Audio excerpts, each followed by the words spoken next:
All right, here we go. Yeah.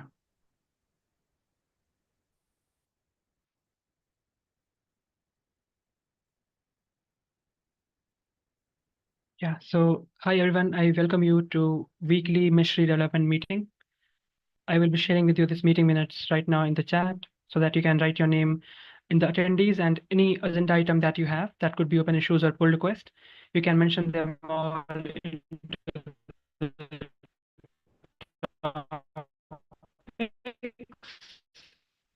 and we'll be sure to discuss them throughout the call. So this is, like I said, a weekly meeting happening every Wednesday, and we talk about Meshery as a project, all the work that you all are doing, various events that we are participating. So today too, we'll be following the same. As a project, Meshery is one of the ninth fastest growing CNCF project and is a cloud native manager, which basically aims to free you from the chains of YAML. About of them are listed into the header of this Google Docs. Let's start by following our tradition, and that is, first of all, if you're not into the Slack community yet, do make sure that you join. I once again will be sharing Slack link.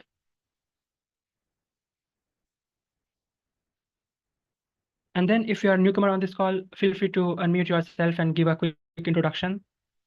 So how did you come to know about the community? What's the language that you're most proficient in and stuff, whether or not you're working on any issue already? Who would like to go first today?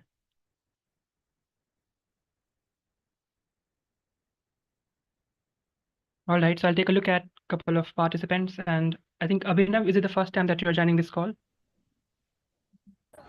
Yeah, I'm joining the call first time. So, hello everyone. I'm Abhinav Sharma. Like you all, I'm also a cloud native enthusiast. It's the first time I have been part of the Meshery community and overall an open source community. So it's very exciting to be here, working with you all, innovate on different ideas, share my thoughts, get something from you guys. So yeah, happy hacking, and I'm all over it. So thank you, Vivek, for allowing me to introduce myself. Thank you, Avinav. And I think it's important to highlight that Avinav is working on some content that hopefully will also help other community members know more about the cloud native concepts and the project. So thanks a lot, Avinav. I think you also have a item discussing like regarding that. So we'll be discussing that. Next up, Anjali, is it the first time that you're joining dev meeting? And whether or not like would you like to go next and give your introduction? If you could let me know. Yeah, this is the first time I'm joining the dev meeting. I have joined this organization for contributing in open source, and this is my first time that I'm contributing to open source. And that's it.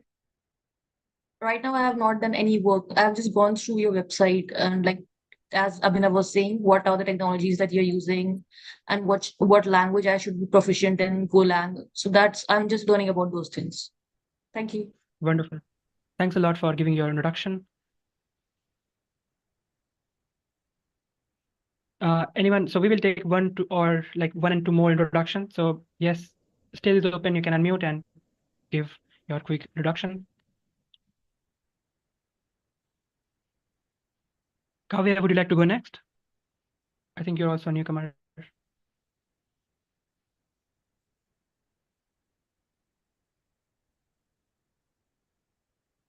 Or if you have some audio issues, you can also do the same in chat box. Yeah, okay. So Kavya sent word about her being in a noisy place, so that's okay. I think we covered everyone. If I by chance missed any newcomer, make sure that you drop your introduction in the chat box, and we'll all feel you welcomed in the call. All right. For those of you who just may have just joined, let me once again drop this Google Docs in the chat so that you can access the meeting minutes. So basically, this Google Docs is the meeting minutes. You can write your name in the attendees and can take a look at all the links that we will be talking about. All right, so we will be starting with some standing agenda items on CLI and UI. I think we are missing Matthew on the call, and he had sent word in advance. So we'll be skipping this item. While I'll be sharing the sheet, I'll just simply asking Amit if he's all set to talk about UI standing agenda item. Yeah, sure.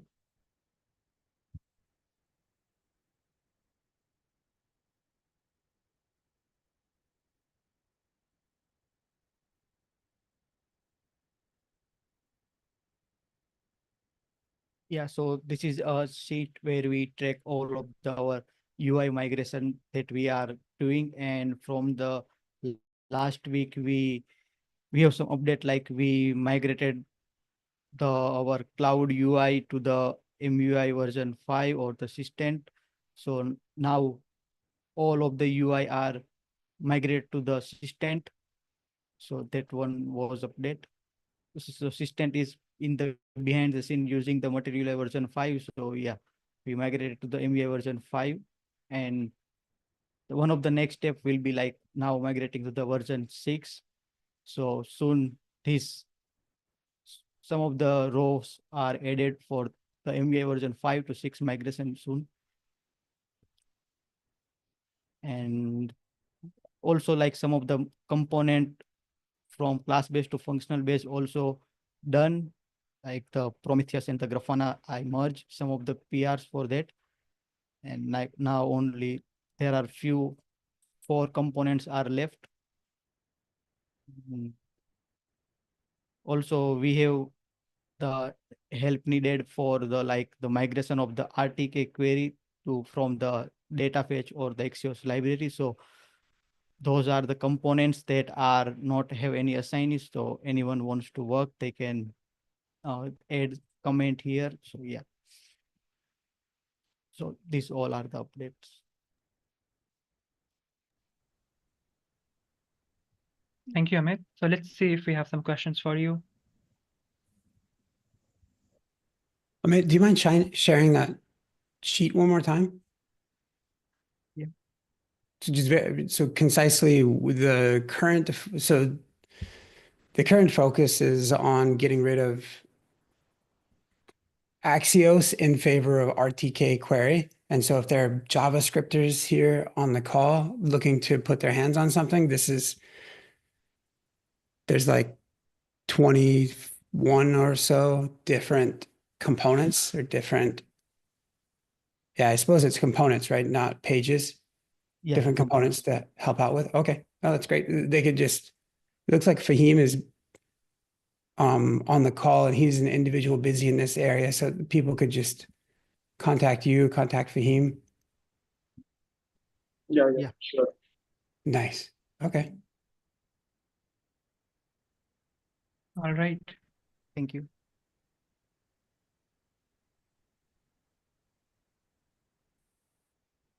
Yeah, so thanks a lot, Amit. Next up, we have this training, contributor training schedule. And so I'll quickly point out to the open issue. So for the new community members who may want to get more familiarized with many components that Meshery has, like its UI, its server and CLI and so on and so forth, we have dedicated training sessions going, and many seasoned contributors and maintainers have come up with these sessions. Uh, Tomorrow, that is the newcomers meeting. Basically, we have a couple of meetings happening around the week, and there's a weekly meeting happening on Thursday, newcomers meeting. Tomorrow will be a session on how to contribute to Mystery Docs, and Jihan, who is also in the call right now, she will be taking this session. So once again, you can find more details about the session and how you can join it through this issue. So I'll be once again dropping this in chat. And then we have many more lined up in the upcoming weeks. And in fact, this is also a call for volunteers. So if you're feeling confident and have contributed for some time into any one of the component, for example, I think the mystery server, you can also chime in and take a session, a 30-minute session. So once again, all the details around that is covered in the issue, and thanks to Lee for that. And we'll, set you up for that. Next up, we have a couple of announcements, and the very first will be about, we had an event called Security Slam, and if you are wondering what's that, you can refer to the blog published on project site. I'll be linking that down in the chat. And so many of you participated in person, and you also won some prizes like the Lego pieces like this one, and then another other part of you is participated into the various open issues that we have on the project board. So details around that is in this community forum link. Let me first share this link in chat, and then we can talk more about that. So yeah, this is the project board. and there are multiple issues open that are on security. And if you would participate, that would guarantee you a security sentinel badges. And so we are celebrating the badge award to these individuals in the post. So once again, congratulations to all of you, and thanks a lot for your contribution. Mentors. So I think the application for like now we will have to wait for some time to know about the results, but irrespective of that, we have new mentors guiding contributors throughout the summer. And so, we welcome them all. You can also, if you want to, you can participate in that. So this X post that I'm sharing in the chat. So Ian, Mia, Sangram, and Matthew, I think a couple of them are also on the call. So once again, welcome. I think that was all on the announcements. Now we will be starting with the topics. So generally it goes like this. If you have an item that you want to show, you can give some context to all the other participants, and then you can start sharing your screen and present your update. The very first one is from Nikita, and I think Nikita is all set to. Hey, hello everybody. Let me share my screen.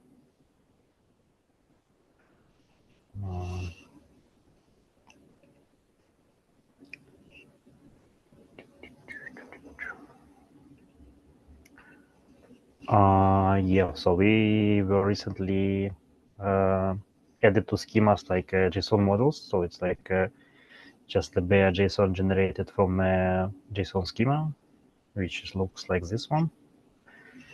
It could be used like you can like use it like whenever you need it. Like for example, right now it is using like in a model init command. We also have a need like a model init command for a YAML generated from a schema. So I opened the PR which generates YAML from JSON, which is generated from schema, like this one. You can review it.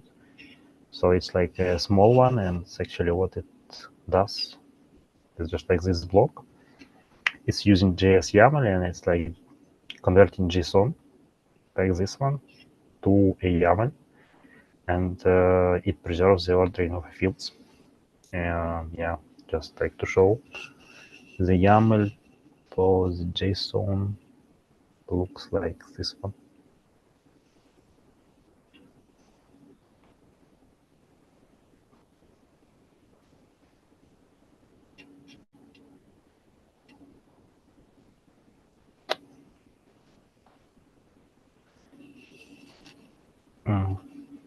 Like Yeah. one small So, yeah, thing, like regarding the folder structure, maybe we could like just put both the like the YAML and the JSON version inside the same folder, so it would be easier to like check both of them, because otherwise it's a bit hard to know, like because they are in separate folders. So if you just create like the template models or something folder and put both versions, the JSON version and the YAML version, both together in the same folder for each construct. yeah, makes sense. I totally agree. Do you have like some suggestions for the name? Because like models is already Yeah. it has like I think it has its Golang, yeah. So it should be something Maybe different. maybe like schema templates, or Okay, yeah, or I will. default values or something. Yeah, Yeah, probably let's models would be confusing. Yeah. true. Yeah, let's discuss like this in the Slack. Yeah, but yeah, it makes sense. Better than have it just like in here. And yeah, this is all updates for this topic. Yep, thank you. Thanks a lot, Nikita. Hey, question or feedback or just general enthusiastic excitement about being schema driven. There's a whole contributing page on schema driven development. And I think we've been updating it recently, and we've been having to update it recently because Nikita has been improving the process that we've been doing, just like this. Zahan, this would be a good one to have on our radar. There are a couple of individuals that have been busy in this area. So both Ovid and Nikita just had their microphones open. They've been making, they've been improving our process. So two individuals to hunt down. and just make sure that what we've got written here is accurate. We were just talking a moment ago about these upcoming trainings for how to contribute to Meshery in its various components. And it's in part because Meshery has so many components and is such a, well, I don't know, it's all relative, I guess, but a medium to like large size project, that it really does need to be schema driven, because many of its internal constructs are used across different components. And if we don't reference the same constructs in the same way by describing them in a schema and then referencing that schema, well, we'll never make it. So this is really important. I wanted to point out that on the training schedule, perhaps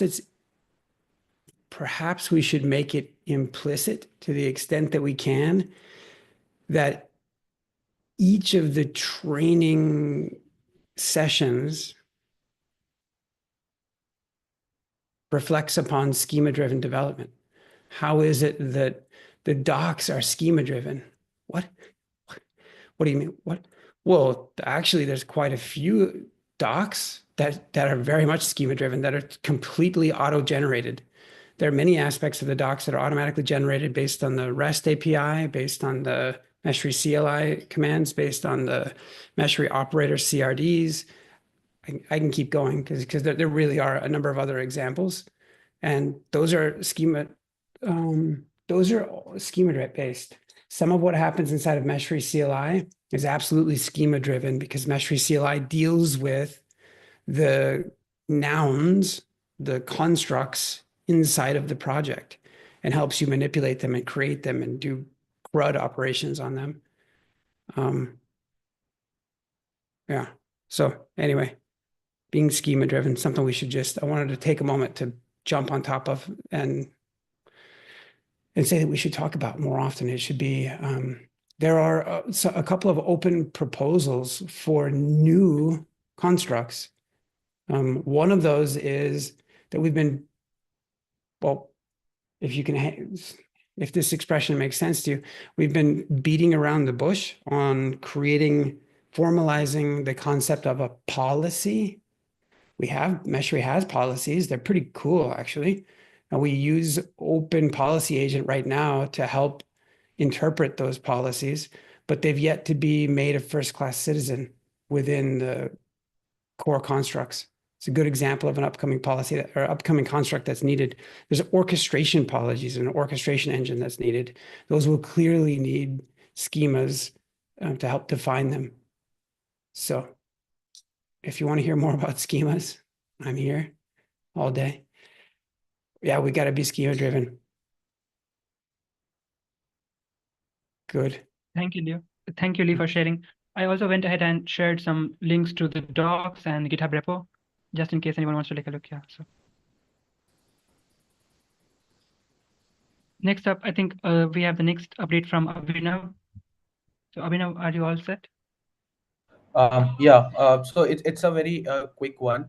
Like I was hovering through the entire Meshery project. So it's been a couple of weeks. So first week I was into UI, like how Meshery UI is working. So I'm drafting different kinds of solution. I have drafting solutions on how to deploy production ready Kafka on your microservice based architecture. Then I was also working on Knative parallelly. So Knative issue, I have already, like, I found some bugs, I shared with you guys, you told me the insights. So I am understanding the models and components to create a Knative environment, a Knative model, its components from scratch.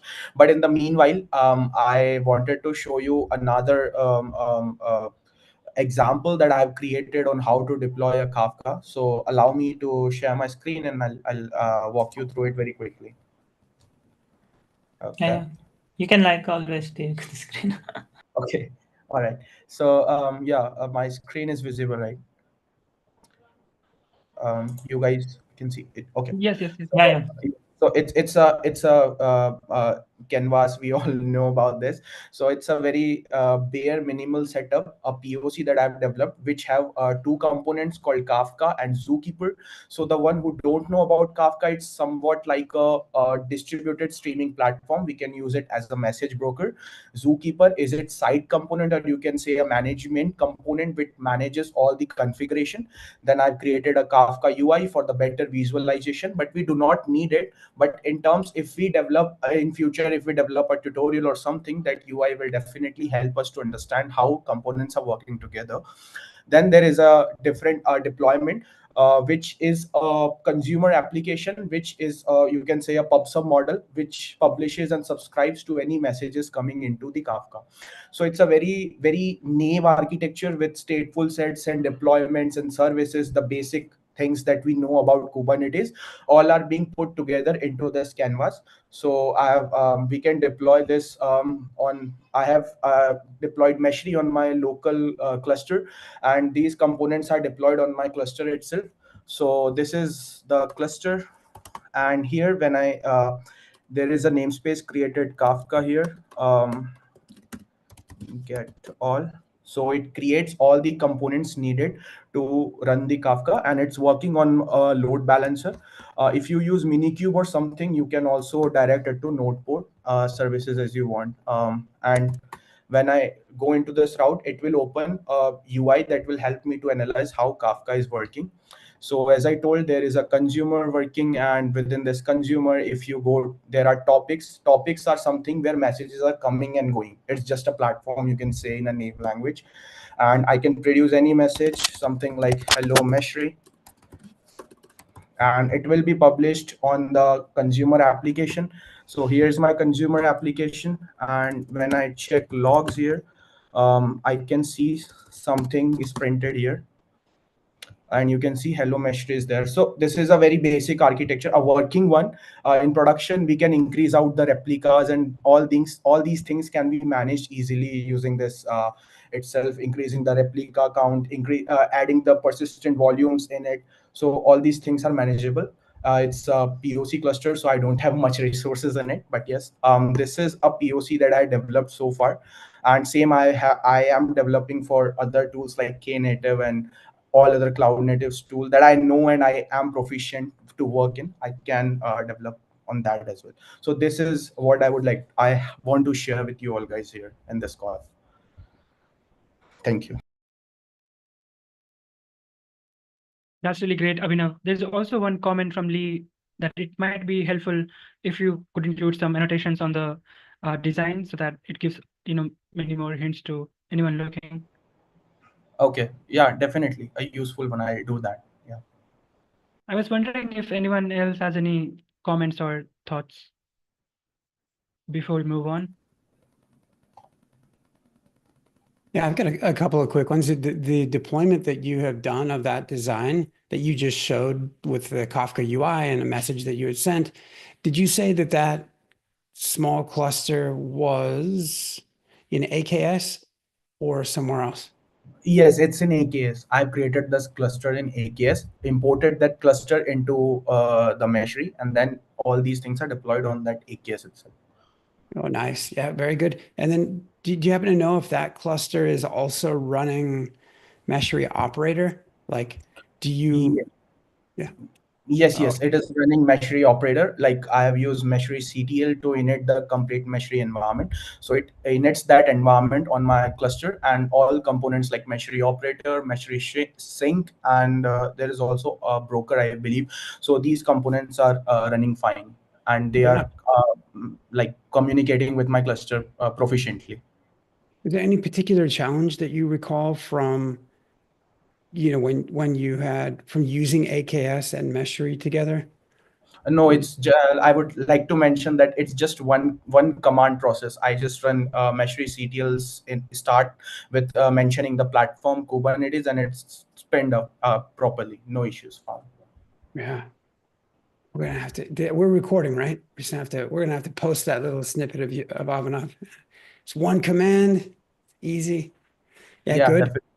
Yeah. Yeah, you don't even have to specify Kubernetes as a platform since it's the default. And so, yeah, the other questions or other thoughts, there's one of the maintainers, Sangram Roth. He created a real small Nginx based container that has a little like celebration for a web page, and it was intended to be useful in tutorials, like for a sample container if you've got a, and so that might be of value to you as you create some of these. There are a number of ways in which this type of content can be elevated. So one of them is here. If there's a tutorial that's attached to it that sort of explains what's happening and helps walk people through it, those can be exposed here. Some of this stuff I think you already know, but the design itself and a bit of a write-up, a short write-up about what it is, what it's useful for, is attached when it gets published into the public catalog. And then right now, if people use that from the cloud catalog, there are metrics that are tracked about how many times people open it and download it and clone it and use it and deploy it. And the Fahim and a couple of others are still, well, have a backlog item for tracking metrics when people visit Meshery.io and visit the catalog there. But it'll be pretty cool, Abhinav, as you go to publish a few of these designs for those metrics to be tracked to see how well visited, well used the content is. There are a couple of, as you think about it, one of the things we've tried to do in the past is, let's create a few, a couple of reusable templates for the way in which someone might present a design. And what I mean by that is that when you open up a Google Doc, it's a blank white page, or black if you're in dark mode, I guess. But if they had native dark mode, it would be. But in the same way, so is Canvas, just a blank page. And so as people drag and drop and configure and move things around, and it can take a moment to orient the reader or the viewer to the design, because there's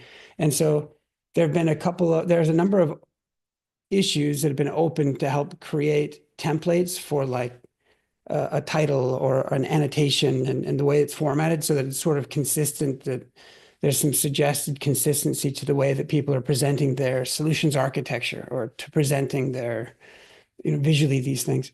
In fact, Sahu was her last name.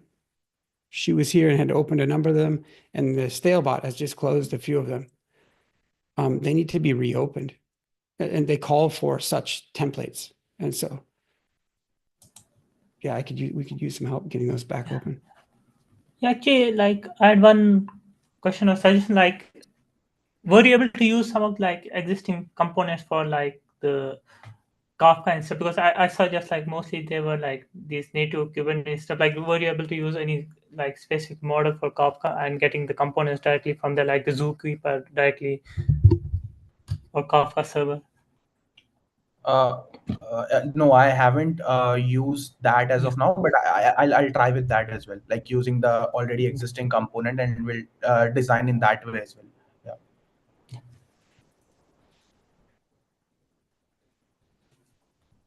Also, like while you would be doing that, you like, because Meshery also supports like relationships between these components, so you don't have to like manually configure a lot of stuff. So you might be able to like, probably like we might not have a existing relationship between like the different Kafka components. So you might be able to suggest like as you're working on it, you might be say like, hey, this might be have been easier if I could just draw an edge between the Zookeeper and the server to receive the like stuff from it. So you can like, if while you're doing it, you might like also ponder on that and maybe make suggestions. Or you can like defining these relationships is also like straightforward, so might be able to do that also.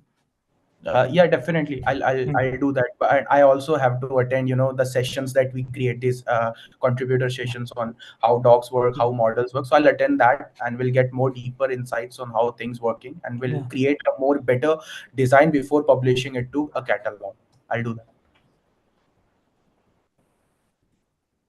Thanks a lot, everybody. So this is really exciting, Abhinav, the work that you're doing. So we all look forward to it. Next up looks like we are missing Sumit. And so I wonder if either Amit or Fahim can send a note to him. So if he joins, we can cover. But for now, we will be going to the next person, Ria. So Ria, are you all set to share your updates? Yes, I'll share my screen. I'm sorry for keeping my camera off. I was not well. I have 3 updates. So this is the first one. Someone raised an issue that there is some. Okay, here's the issue. So there was some tests failing in the home run build. Not home run build, but there was some tests in the home brew, and so it was causing some failures.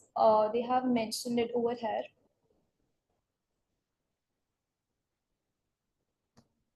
Just a second. Yes. So these the Mac OS failures were there, and others was passed. So I raised this PR to fix that.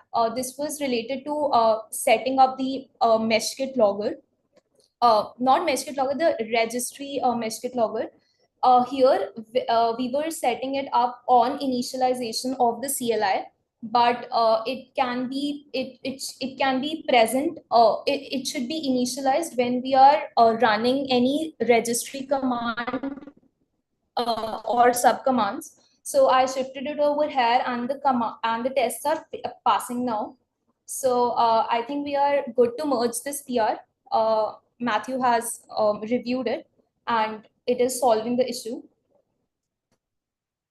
here. Yes. So it solves the issue. So we can merge this PR and ensure that CLI is working fine for home view. Any feedbacks or any question on this? Okay. The next one is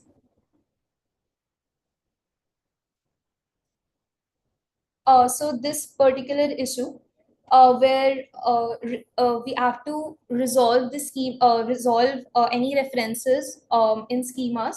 So I looked into this particular one that was shared, which is host. It belongs to a model named Ambassador. And when I saw the CRDs, I actually could not find any references in this one. But I do see that our code was not it was not resolving schemas. So I have changed the logic, but I haven't tested for this one because this one does not have any references. Or maybe I'm missing out on something. If someone has any feedback on this, like if this is the ambassador ID, which is being shown in the screenshot that Lee has shared, that it is not getting resolved, but I don't see any references over here. So I'm not sure if but Yeah, like then if you do a quick, yeah, I was saying like if you yes, do a quick search of like the word definitions in there, like the OpenAPI definition, maybe there's someone getting reference. Like if in this one, and I in think this, maybe even after this, like I think the another issue probably is this because yeah, I think yeah that should be it. Like if you see any definitions defined here. but there aren't any definitions defined. Like we go, just these two are there. Yeah, these are just Yeah, so descriptions. I could not find any references here, but yes, the logic was not solving this problem of references. So I tested with my own custom test. So here is the CRD for that.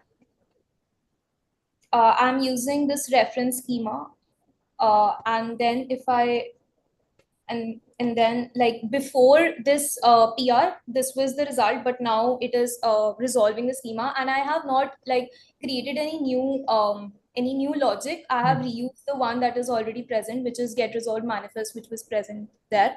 I also searched for any Go libraries if they are available, but there wasn't any. So I could not find any that is like solving this issue. So I used the code that was present in the in our code.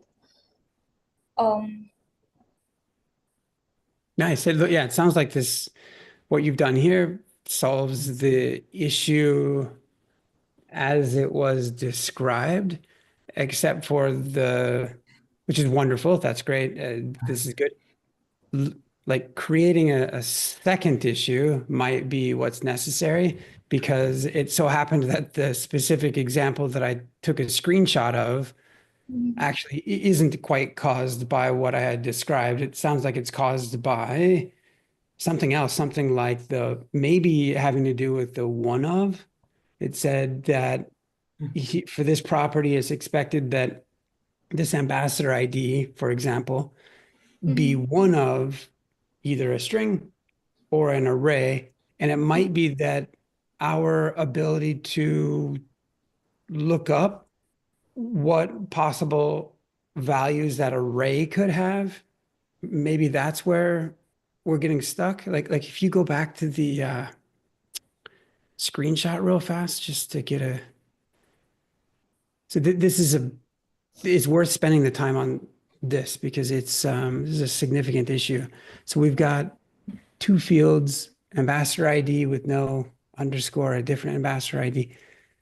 They are, I guess, the property that these are, the type of property that they accept is a one of, or a one of a couple of different types of properties, either an array or a string. Okay. Unsupported. Missing items in the definition. So and it looks like it's highlighting the array as like the unknown. If it was just string, I'm pretty sure we would show a text field. We would interpret it as a text field. But for the array, it's like, well, and if you look back at the schema. Because like it's I think, and one off, so that's why it's shown as an option, because kind of. And then so it's kind of an enum. Yeah, what if you go back to the schema for a moment, I guess there's two questions. One is there any way that we can programmatically identify what the appropriate or approved array values can be? Like, is it an array of objects? Is it an array of strings? Is it an array of, or if it can be an array of anything, is there some other safe default that we can just assume and just say, well, it's an array can contain anything, so here's the input that we expect? I think like if you have a type array and without the items, it's probably like, I think, invalid open API spec itself, because it would need to have some value, or otherwise it would assume some default. So like if you go to this property in here, like I think it might be ambassador ID, right? Yeah, like this property, like what was it called there? This exact property that we are erroring out. Yeah, here it is. This one. This type items type. So it has a type string here, and then there's one of type array, and so the other one is just an array without defined, but the array can contain. So this is causing the issue. Like if you would share this YAML, I might take a look. Yeah, share this YAML. Okay. I think it might also just the inability of the RGSF to actually it might not be completely I think it's not that good with the open API. It is compatible with the JSON draft 7, but it's not up to par with the open API spec. So this might be valid open API 3, but not valid JSON schema. So that's why the RGSF is not able to properly resolve and do properly render it. So that might be an issue. Because I think in the documentation they say they are not compatible with OpenAPI v3 completely. Yeah. That's why they also don't resolve anything. They are not good with it. Okay. The next one is this is work in progress. I was adding error logs for any URL related problems in model generation. So the new changes are that I've added two more errors, like whenever the user is using some invalid protocol, a protocol except for Git, and if like there is some problem fetching the content, so like if they are using some like blob or tree, something like this is present in the URL, or if they have manifests in compressed formats like dot zip or something, so we will be throwing this error. And this is work in progress. Two more things that I've identified is that we need to work on artifact hub error logs, and this particular one, which is that we are not able to fetch if we are not able to fetch the latest release from the repository, then we should have a proper error log for that. So these are two more that I've identified, and I'll be working on them. And that's it for my update. Yeah, that's great. Ria, should we be accepting the work that has been done thus far? Or should we wait for those other two error codes? Yeah, I think we can. I'll add this in this particular PR so we can wait. And for the other two PRs that I shared, I think they are ready to be merged. Okay. Yeah. Good. That's great. Thank you, Ria. Next up, looks like we are missing Alberto, and I think he was the one who won Lego Pieces Prize for in-person participation to the Security Slam. So you might have watched that into the events channel in Slack. So I think at this point, I will once again go ahead by sharing Slack link. Couple of you, it's possible that a couple of you are not in there already.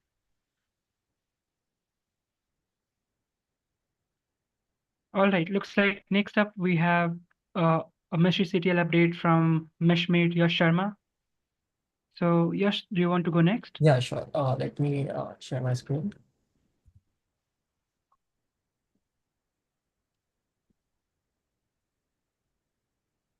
I hope my screen is visible to you guys. And so the issue that I was working on, well, not the issue, but more of a enhancement, which was regarding the Meshery CTL design import design view command. So what we were facing is we were getting like when we run the specific command of Meshery CTL design view with the followed by the design ID, we used to get the JSON catalog format, like JSON format, which makes like for someone who is who is a newbie, it makes it difficult for them to go through all these a long list of JSON file. So I have added a summary in which it will summarize all your based on the design ID. It will summarize the components that we are using, the kind and the relationships from an edge. We have different kind of relationship and their status, which is approved or if it is deleted. So this is an action.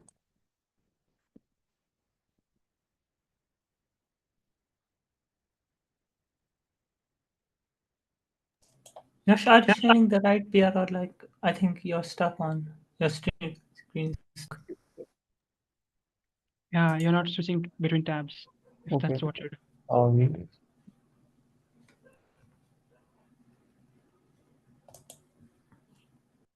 Is it visible now? Yeah, it's visible, No. but the same No, tab. no. You might restart and share the whole screen. Yeah, sure. I have to do that. Let's go to the next topic then, if we're gonna. Yeah, so we'll circle back. Faizan, do you want to go next? Hello everyone. Right now, I don't really have an update. I went ahead and tried to minimize the code that I was doing for him export, and I faced a lot of issues. So I'm currently just trying to fix those things up. Yeah, So, most yeah. people on the call don't know what you're talking about. They don't have context for what you're working on. Oh, Do you have? Yeah. Yeah, I'm working on the Helm Wait, Go wait, yeah, export. if you got, if, yeah, sorry to interrupt, I'm sorry to interrupt, Faizan. If you have something to share that communicates a ton just Yes. visually. So Let me just one second. Think so. So by the way, there's a lot of exciting features that people are working on, or exciting work. Like the stuff that Ria just showed. I don't know how many people quite understood that gobbledygook, but it was pretty important. And one of those is such a pain in the rump with the lack of resolution of references. And there's a little more work to do with one of and RJSF, but and the error codes, tracking those down specifically, Ria, yeah, very, very helpful. I mean, we need to get to a point where there's it's a known quantity every way in which we can possibly fail generating a model. So anyway, one of the things that Faizan's going to show as soon as he starts sharing his screen is another exciting one. It's that when you're working with Meshery designs, you can export them from Meshery. Right now, you can export them to a Kubernetes manifest. Faizan. Hi, yes. So what we are trying to do is we're trying to make sure the Meshery designs that are available, we're trying to export them in an Helm package format, in the .tgz format, to make sure that they're imported and exported by the user. It's not a complete export, it's a lossy export where we are not going to include the Meshery styling or other etc. data. So yes, that's what we're doing right now.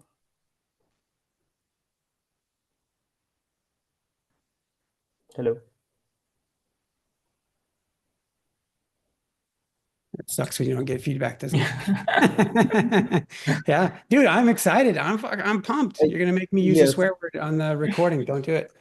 Don't do it, man. You're trying to get me in trouble. Yes. I can see it. Anyway, yeah, dude, it's super important. A lot of people are going to find a ton of value inside of Meshery for its ability to visually and collaboratively describe their infrastructure. It's exactly what Abhinav was just showing. It's super helpful. A picture is worth 1,000 words. Beyond that, Meshery can absolutely deploy these designs and work with Kubernetes to ensure to help you watch and operate on that infrastructure. Some people might already have solutions for that part of what they're trying to do. But there isn't a solution like Meshery for Google Docs for like cloud native infrastructure. This is fairly unique. There are a couple of others that are trying to do it, and they've got the shittiest UX that you've ever seen. Okay, there, I did it. I swore on the recording. Okay, are you happy? Okay. Anyway, some people might only want to use Meshery up to that point. And at that point, they need to be able to export to their favorite formats. And Helm is certainly one of the more prevalent formats. So Terraform is another example of like things that are on the list to be able to export to. So this is great. KRO, Crow, is attempting to steal some of Meshery's thunder, not in a bad way, but in a way in which they've recognized that AWS, Azure, and Google Cloud users want simplified composite objects. They want something of a higher level representation and orchestrator. And so like Meshery's support for Crow is on the list. It's not dissimilar from this. Yeah. Actually, like, as an add one suggestion, regarding like as you were trying to make use of like already existing code and reduce the I barcode had packaging. I had one Logical, thing. But, yeah. I tried using the Kubernetes manifest files that you Yeah. had made previously, but the thing was they weren't exactly perfect YAMLs. Like they had like instead of new pod selectors, they would be like 00 indicating the relationships between each component, which were like being useful for the canvas to show relationships. But when you're trying to like use them as Helm charts, I would have to go through the extra logic of like making sure that I'm replacing those stuff. So what I've done is I'm directly taking the Meshery designs and I'm trying to process them through that logic again. No, I think like because like even the manifest conversion is lossy, so we don't need to keep the information for relationships there. It might be like we might be accidentally creating something there, so Yes. that can be directly removed from that that function where we generate manifest from the design can remove any artifact of relationship, because in the Yes. same way we remove all annotations and everything. So you can just take the single manifest and put it inside the chart. So I don't like believe even you, if you need to break down it, because it's mostly for allowing users to again deploy their chart. So kind of they won't edit it directly. So you might just take the whole manifest that function would give you and put inside the chart function, and that should be it. Okay, I'll look into it once and I'll get back to you. So hey, thanks a lot for sharing your update, Fazan. Looks like we have a bunch of items from Varad.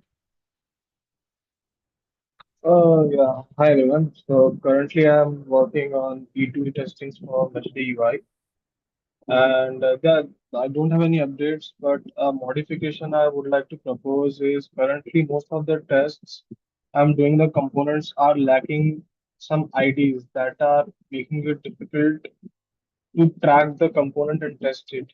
So the modification I want to propose that I could make changes in the UI to add a particular ID or a special ID for that component to make it recognizable by Playwright to make it checking easy. So basically, what we Well, are like I currently think doing. it's yeah. Sorry to cut you off. Like we already have like this convention. Just use it like data test study that Playwright use, and like for all of the components that you are testing in the UI, Mhm. add that to them. So and we don't mess with them as we refactor the code, so the test stay non-flaky. So yeah, just go ahead and add the IDs where we're missing them. Yeah, yeah, that's all. So I just want to propose that. Yeah, okay, makes sense. Yeah, so just on off chances, you don't want to shed like these PRs, right? All right, so I think then we'll move on to next update from Kapil.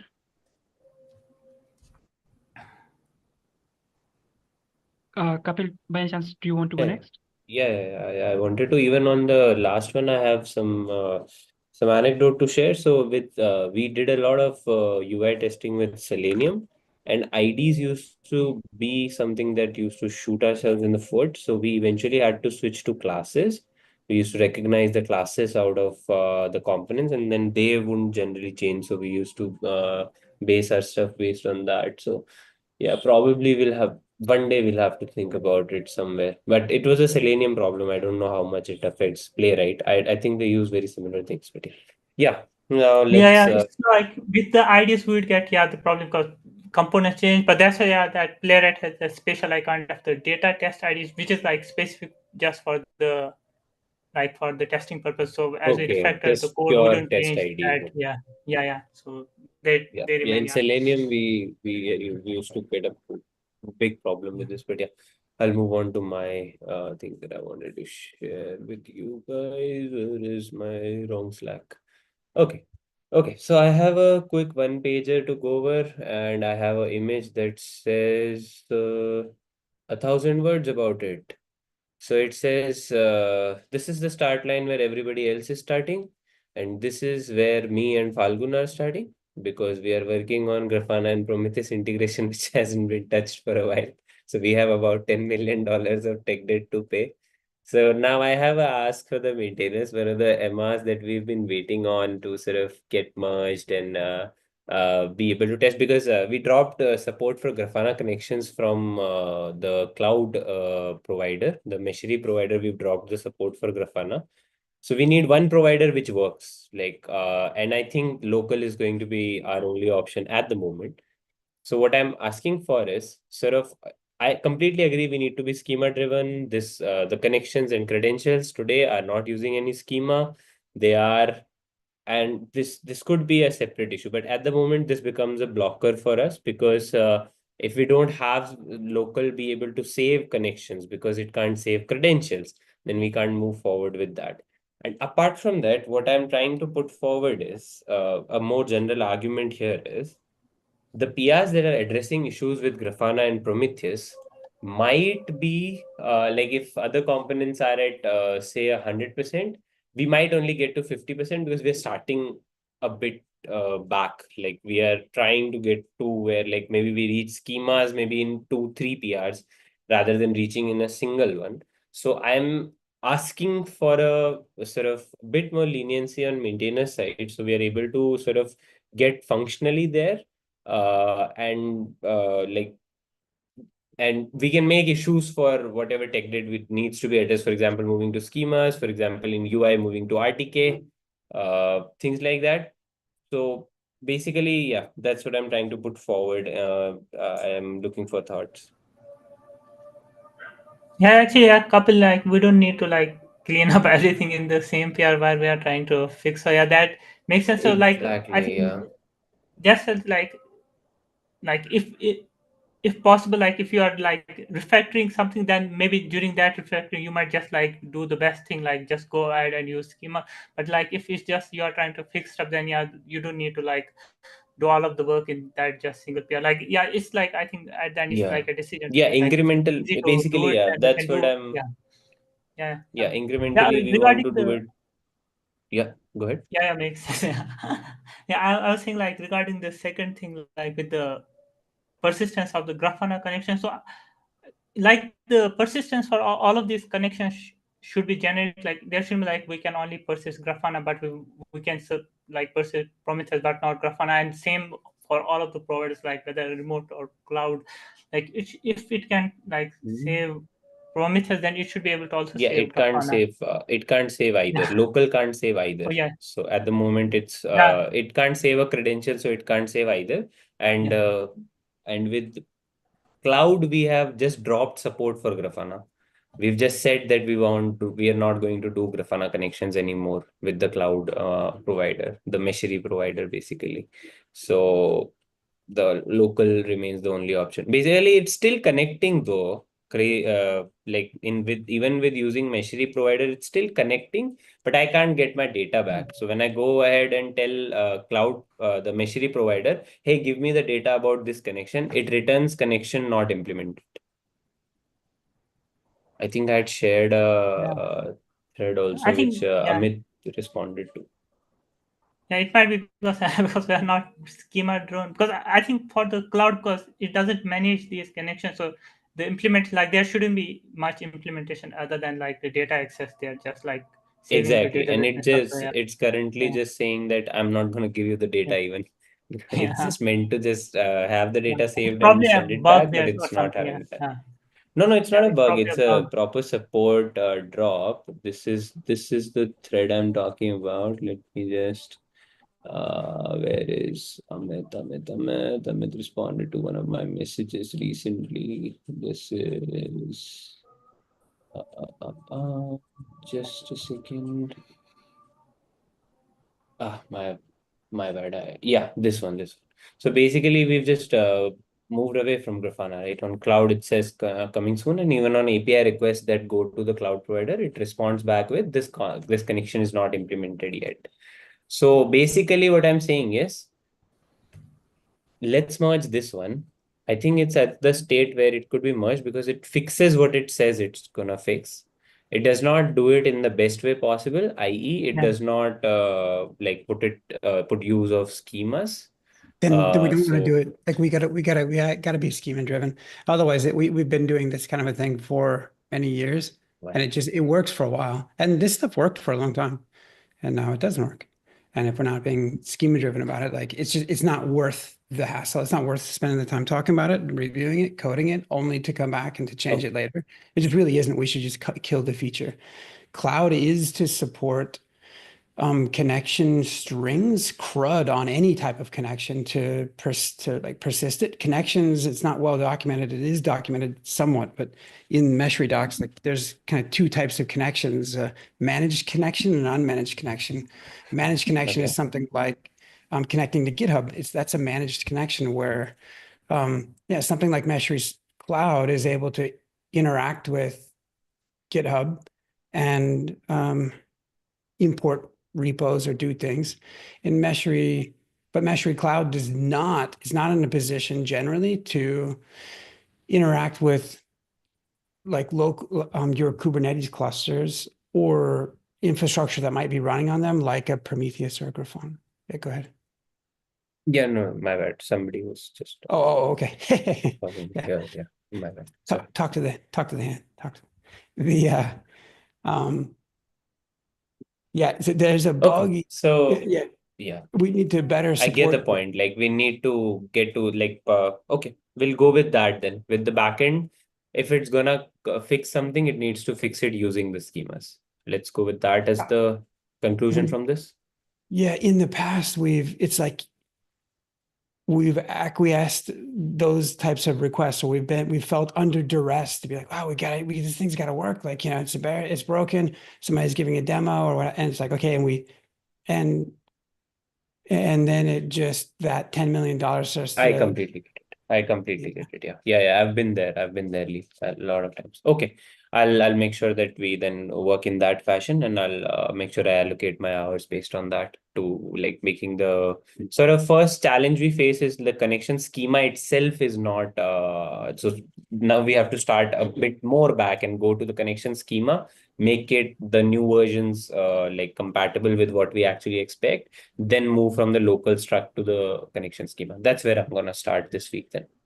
That's nice. Yeah, thanks for that. Yeah, yep. I think it's an accurate characterization as well. When those connections were created previous, like actually there are dedicated endpoints to those specific types of connection. And the reality is like there will certainly be logic in Meshery server that interacts with Grafana, specifically using Grafana SDK or Grafana's APIs. And the same for Prometheus. Like there isn't, but sort of and you might be thinking of it in the same way, but sort of in front of those two like connection specific interactions with those two technologies, there's sort of a generic vanilla CRUD operations, if you will, on just general connections. Like, oh, you have registered a connection.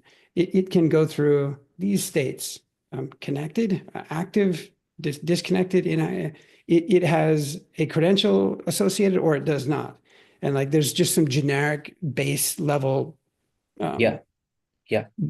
But then, like beyond that, like what to actually do with that darn thing, or like what is it that is what's the logic that's supposed to happen when you go from connected to disconnected?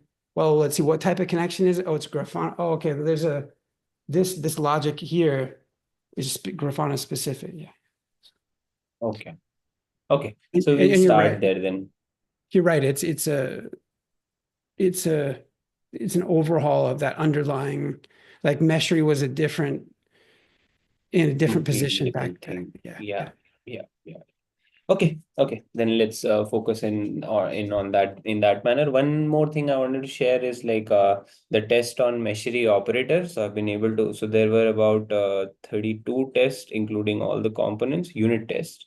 Out of those, I've been able to fix 20, and 12 are still remaining. I have to continue working on a Linux machine, which is a pain. If somebody has any ideas for me, like I have to leave my machine and work on a VM on a Hetzner box. If anybody has anything I could do better there, I don't want to use VS Code remote SSH. I use NeoVim, so it's very hard to use VS Code for sure. Anybody has any ideas?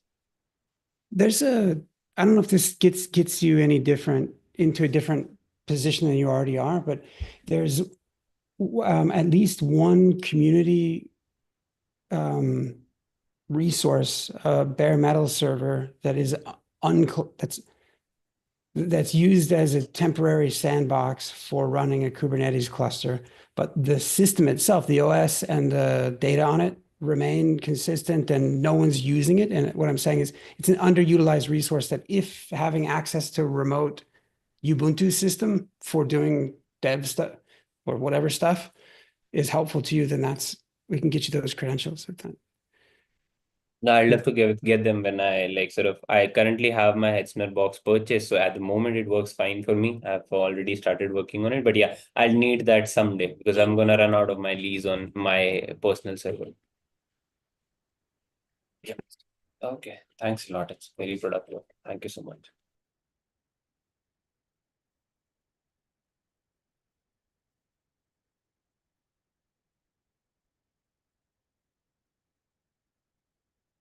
Alrighty, folks. So looks like we are 7 minutes over. And before we end the call, just a quick recap that whatever we discussed in the meeting, as in this community forum summary post along with the meeting recording. So we see Kapil right there and also other agenda items too. If you want to have access to all the meetings that we have, there are time zones. You will again find them into this community calendar. It's also once again linked down in chat. So yeah, I'll see you. If you join, I'll see you on the newcomers meeting tomorrow, where we'll also be having this session. And yeah, we'll meet you next Wednesday. Till then, bye. Thank you, everyone. Thanks a lot. Have a nice day. Bye. Vivek, you should have should be an auctioneer, man. See ya. That's amazing. Yeah, anyway, good, great. Thanks. Sold. Yeah, sold.